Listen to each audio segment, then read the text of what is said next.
6 dancers vanished without a trace after the 1995 Arizona Regional Championships. For 20 years, their families lived with unanswered questions and fading hope. Then a hiker's dog uncovered something buried in the Sonoran Desert, a discovery that would finally reveal the truth behind one of the state's most haunting mysteries. Before we dive in, let us know where you're watching from today. The Arizona sun streamed through the kitchen windows, casting long rectangles of light across the breakfast table where Marissa Green sat with her husband David. It was a typical morning in Chandler, Arizona, or at least as typical as mornings had been for the past 20 years, ever since their twin daughters disappeared without a trace. Marissa stirred her coffee absently, her thoughts drifting as they often did, to April and Amber. The girls would be 34 now. What would they look like? Would they have children of their own? These questions haunted her daily, though she'd learned to live with the not knowing. The sudden vibration of her phone against the wooden table startled her. She glanced down, expecting to see a work colleague or perhaps one of her friends from grief support group. Instead, she froze. The name Detective Holbrook illuminated her screen. "David!" she said, her voice barely above a whisper. "It's Detective Holbrook." David's head snapped up from his newspaper, eyes wide with disbelief. Detective Liam Holbrook had been the lead investigator on their daughter's case, a case that had gone cold years ago despite extensive coverage and searches. "Answer it," David urged, setting down his coffee mug with a trembling hand. Marissa swiped to accept the call, her heart thundering against her ribcage. "Hello?" "Mrs. Green, Detective Holbrook, I hope I'm not disturbing your morning." "Not at all," Marissa replied, placing the call on speaker so David could hear. Is everything okay?" "We have a significant update about your daughter's case," the detective said, his tone measured, but with an undercurrent of urgency that made Marissa's stomach clench. "What kind of update?" she asked, her voice breaking slightly. After 20 years of silence, any development seemed impossible. "I can't explain everything over the phone," Detective Holbrook interrupted gently. "Could you and your husband come down to the station? The sooner the better." David leaned forward. "We'll be there immediately," he assured the detective. "Thank you, I'll be waiting." The call ended, leaving the kitchen in silence. For a moment, neither of them moved, as if afraid that any sudden action might shatter this fragile moment of possibility. "Do you think—" Marissa couldn't finish the question, couldn't voice the hope that was swelling dangerously within her. David reached across the table and squeezed her hand. "Let's not get ahead of ourselves, but whatever it is, we'll face it together." Inside the station, the familiar smell of coffee and cleaning supplies greeted them. The receptionist recognized them immediately, offering a sympathetic smile as she directed them to a conference room down the hall. When they entered, they found 4 other sets of parents already seated around a large table. Detective Holbrook stood at the front of the room, his formerly dark hair now streaked with grey, the lines around his eyes deeper than Marissa remembered. "Mr. and Mrs. Green," he acknowledged them with a nod. "Please have a seat." As they settled into the remaining chairs, Marissa exchanged glances with the other parents, Linda and Robert Thompson, whose daughter Kira had disappeared alongside the twins, Judith and Michael Lee, Hannah's parents, Susan Collins, mother of Rachel, and Peter and Eleanor Rivera, Lily's parents, all of them connected by the same terrible event, the same 2-decade-long nightmare. Detective Holbrook cleared his throat. "Thank you all for coming so quickly. As I mentioned on the phone, we have a significant development in your daughter's case." He paused, his expression solemn.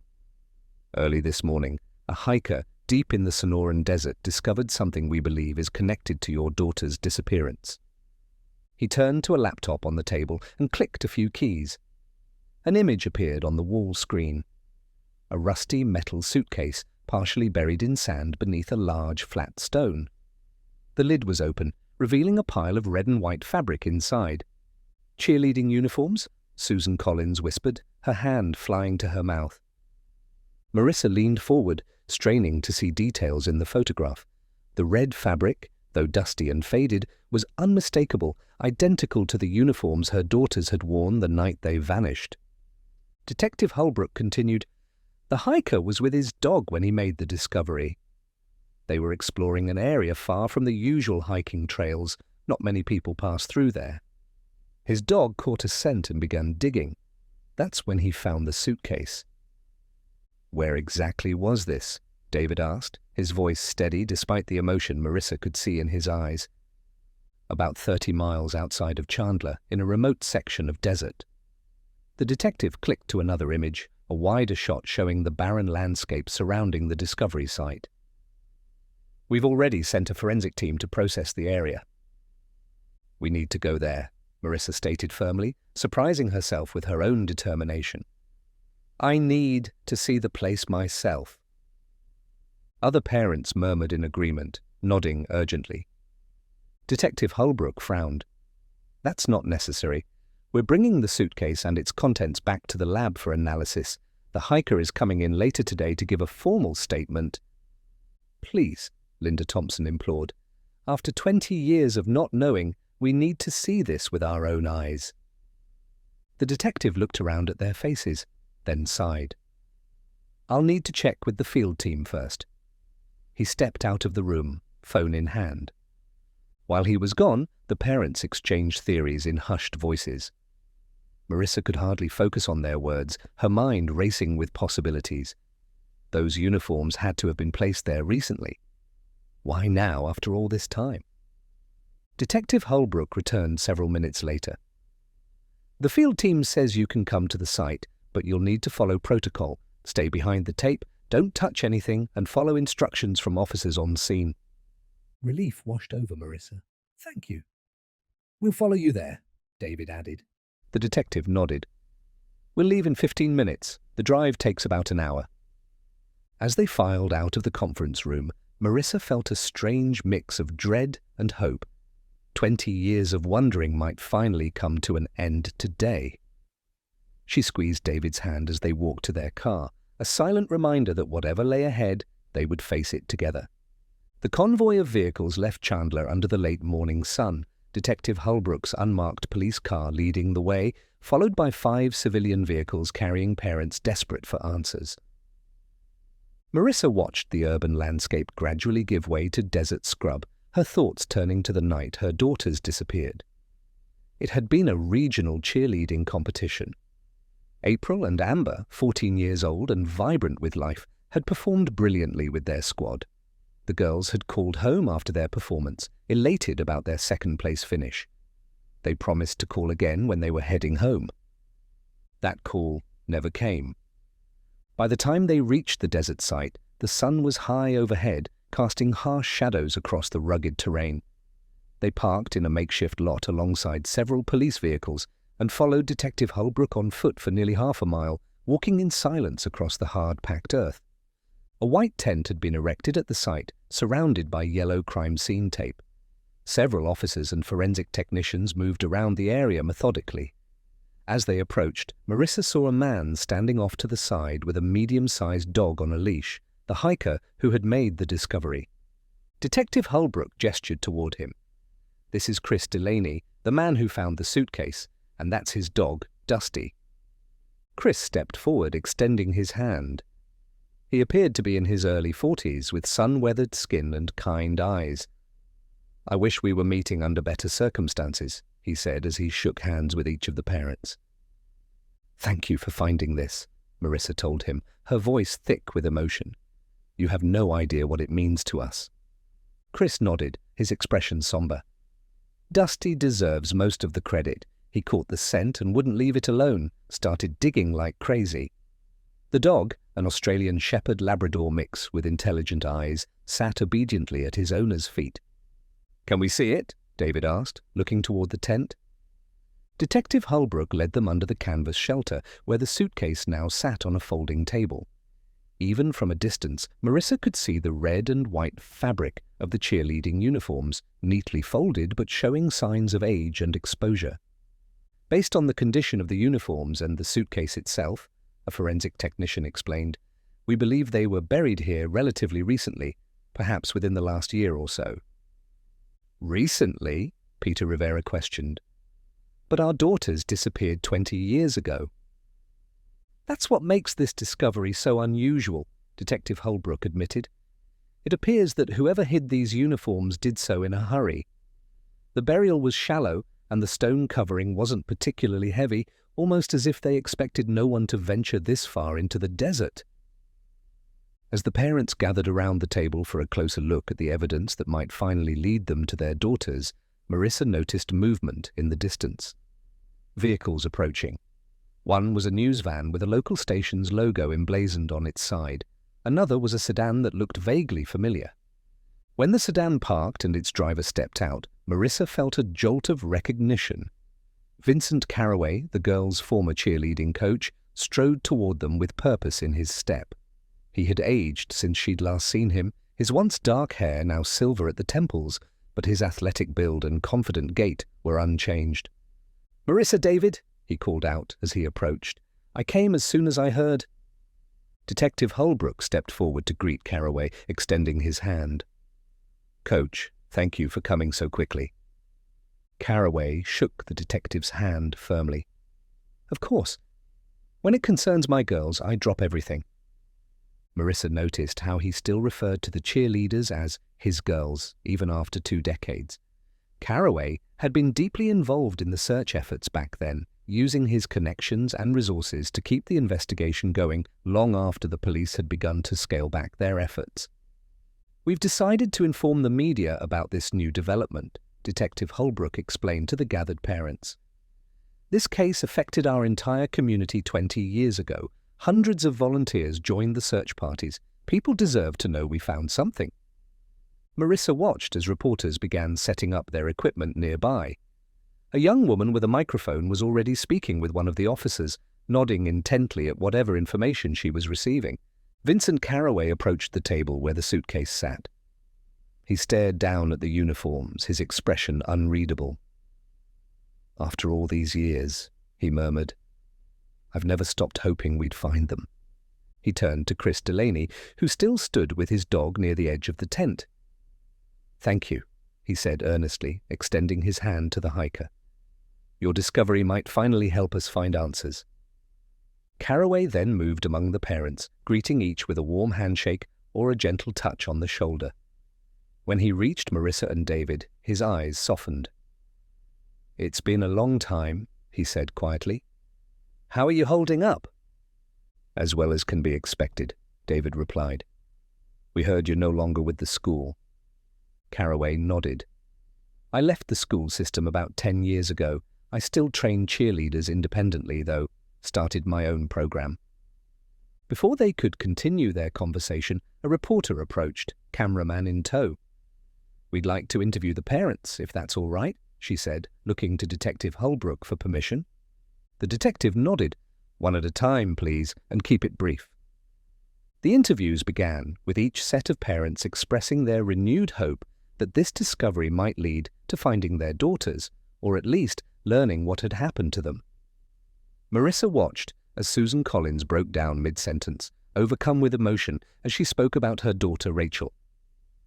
When it was their turn, Marissa and David stood before the camera, holding hands for support. "Mrs. Green, how does it feel to have this new lead after 20 years?" the reporter asked. Marissa took a deep breath. "It's overwhelming. We've never stopped looking for our daughters, never stopped hoping. If April and Amber are out there somewhere, if they can see this broadcast, we want them to know that we're still searching. We will never stop looking for you." "Mr. Green, what do you hope comes from this discovery?" David's voice was steady, though Marissa could feel his hand trembling in hers. "Closure, at the very least. But what we really hope for is what every parent in our situation hopes for, to find our children alive and bring them home."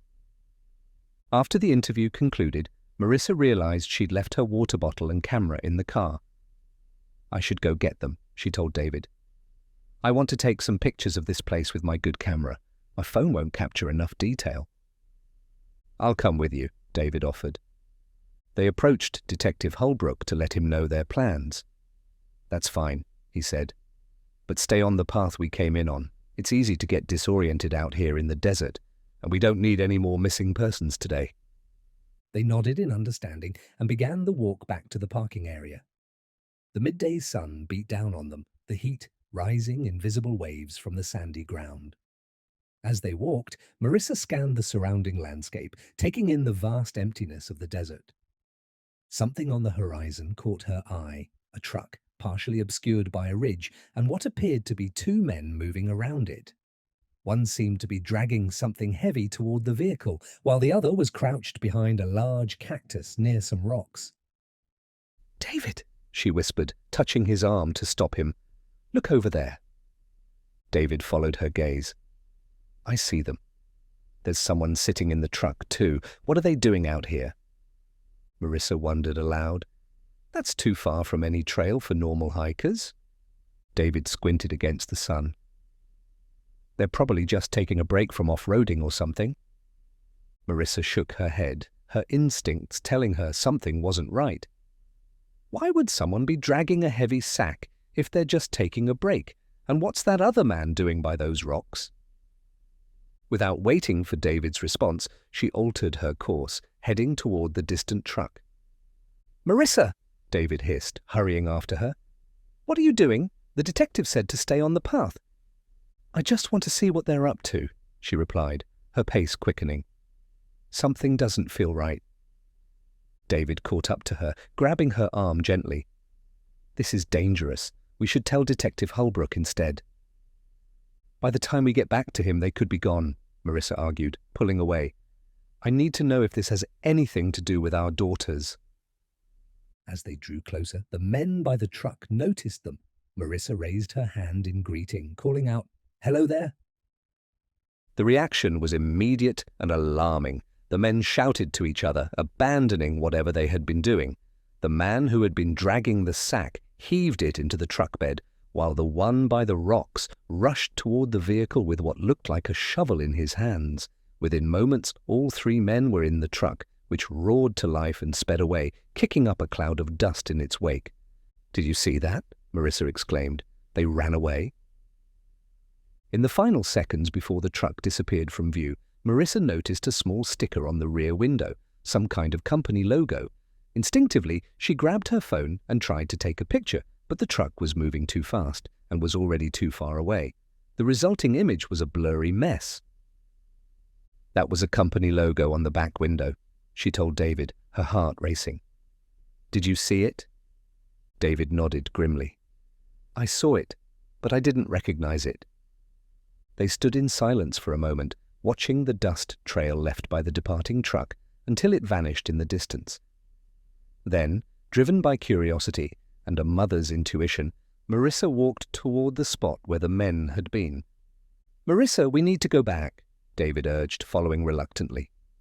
"We're way outside the safety zone now." "Just a little farther," she insisted. "I need to see what they were doing." When they reached the large cactus and the nearby rocks, Marissa crouched down to examine the ground. There was a freshly dug hole, similar to the one where the suitcase had been found. David joined her, scanning the disturbed earth carefully. "There's something here," he said suddenly, reaching into the sand. He pulled out a small object, brushing away the dust that clung to it. Marissa gasped, her hand flying to her mouth. "Oh my God, David, that's Amber's earring." She took the small piece of jewelry from his palm with trembling fingers.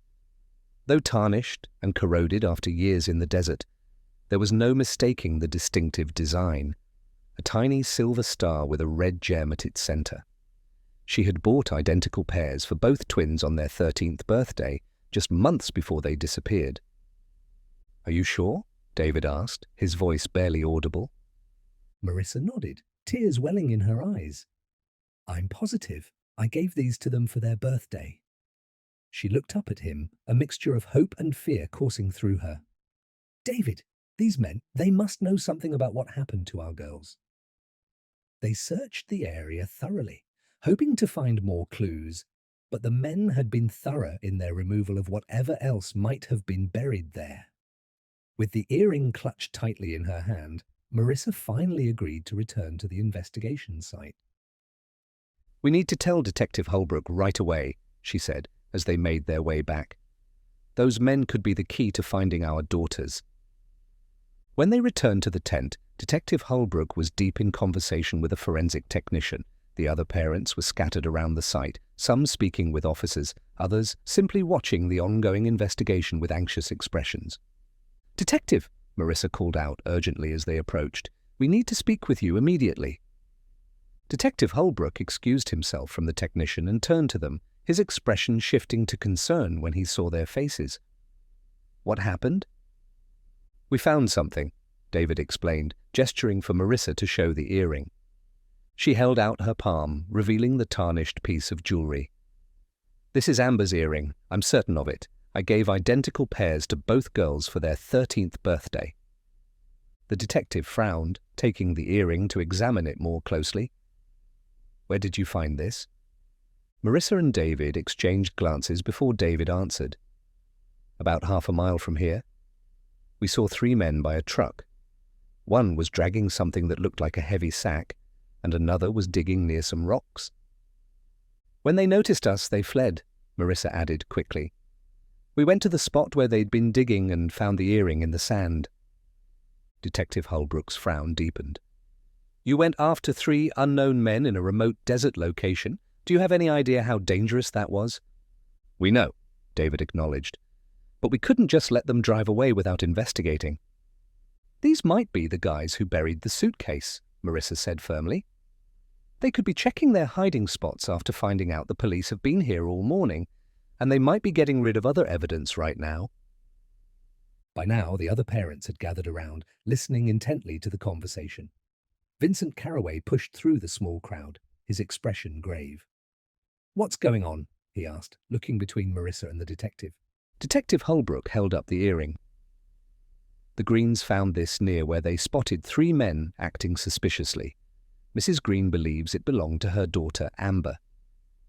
Carraway's eyes widened slightly as he looked at the jewelry. "That does look like the earrings the girls used to wear." "Did you get a good look at these men?" Detective Holbrook asked, turning back to Marissa and David. "Would you recognize them if you saw them again?" "It was too far to see their faces clearly, but I think I'd remember the shape of one of their faces and what they were wearing," David admitted. "I did notice a company logo on the truck's rear window, though." "A logo?" The detective reached for his notepad. "Did you recognize it?" Marissa shook her head. "Not clearly, but I tried to take a picture." She pulled out her phone and showed him the blurry image. "It's not much help, I'm afraid." "Could you draw what you remember?" Detective Holbrook asked, handing her the notepad and a pen. Marissa took them hesitantly. "I'm not much of an artist, but I'll try." She began sketching, her brow furrowed in concentration as she attempted to recreate the logo she'd glimpsed on the truck's window. After a minute, she handed the notepad back. It was something like this, a stylized bird, maybe a phoenix, with its wings spread around 3 letters, C, P, and F. Linda Thompson, who had been listening quietly, suddenly stepped forward. "CPF, that sounds like Carraway Performance and Fitness Group." All eyes turned to Vincent Carraway, whose expression remained calm. "Carraway Performance and Fitness," Detective Holbrook repeated, looking at the coach questioningly. Marissa's heart began to race. Could the cheerleading coach somehow be connected to their daughter's disappearance? Carraway held up his hands defensively. "My company sponsored the cheerleading team 20 years ago, and we funded most of the search operations after the girls disappeared. We were completely transparent during the investigation." "It's true," Detective Holbrook confirmed, addressing the parents. "Coach Carraway's company was extensively vetted during the original investigation. They provided financial support and volunteers when the official search was scaled back." He turned back to Marissa and David. "Did you get the truck's license plate number?" "There wasn't one," David replied. "At least not that we could see."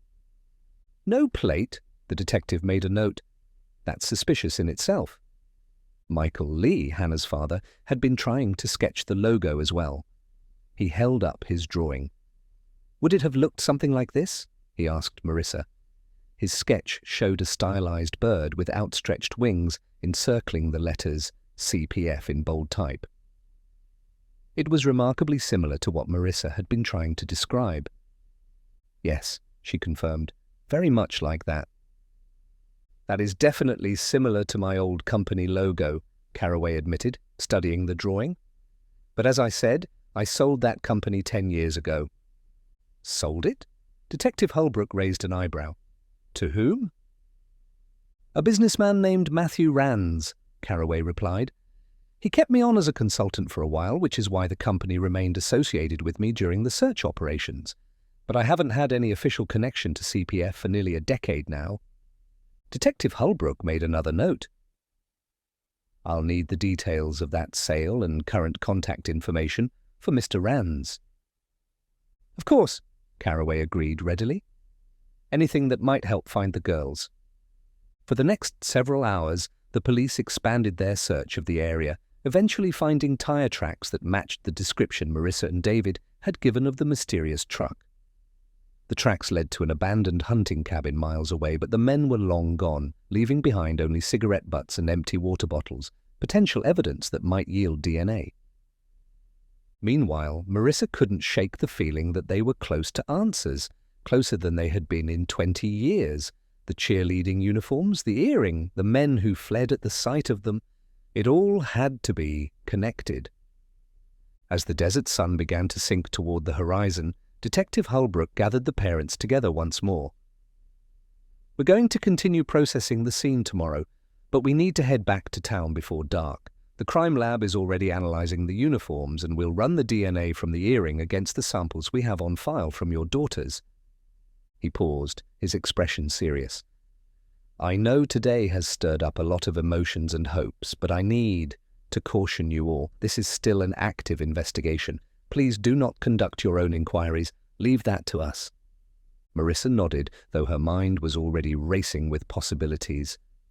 After 20 years of waiting, of not knowing, they finally had something tangible, a thread that might lead them to the truth. Detective Holbrook was still speaking. "I'll be interviewing Vincent Carraway and this Matthew Rands first thing tomorrow morning. If there's any connection between CPF and the girl's disappearance, we'll find it." As they prepared to leave the desert site, Chris Delaney approached with his dog. "I hope you find what you're looking for," he said sincerely. "Dusty and I will be back out here tomorrow, helping the search team cover more ground." "Thank you," Marissa said, kneeling to pet the dog that had discovered the first real clue in 20 years. "Without you two, we might never have known." Driving back to Chandler in the fading light, Marissa and David were quiet, each lost in their own thoughts. The earring rested in a small evidence bag on the dashboard, a tangible reminder that this wasn't just another false hope. This was real. "What if we find them?" Marissa whispered finally, voicing the thought that had been circling in her mind all day. "What if they're alive?" David reached over to take her hand, his eyes still fixed on the road ahead. "Then we bring them home," he said simply, "and we never let them go again." As night fell over the Arizona desert, the first stars appeared in the vast sky, pinpoints of light in the darkness, much like the small silver star earring that had reignited their search for truth. After 20 years of anguish and uncertainty, that tiny star represented what Marissa had almost given up on: hope.